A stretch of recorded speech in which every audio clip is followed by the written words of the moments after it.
η δικιά σου κάνει νερά, κι αν έχεις χάσει στα χαρτιά το μπορεί.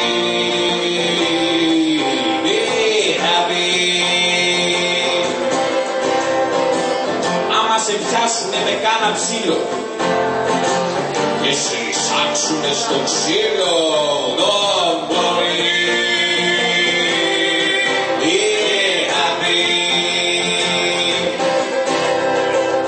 Υπάρχουν και χειρότερα, μα θα στα πω αργότερα, don't worry,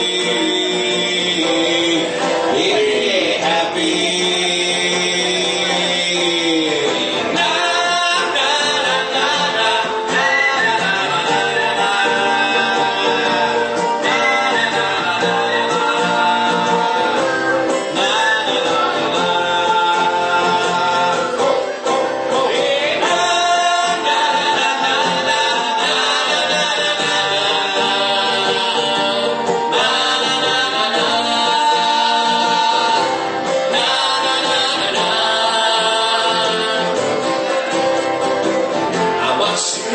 Μέσα στη φυλακή και δεν σου εξηγεί κανένας γιατί.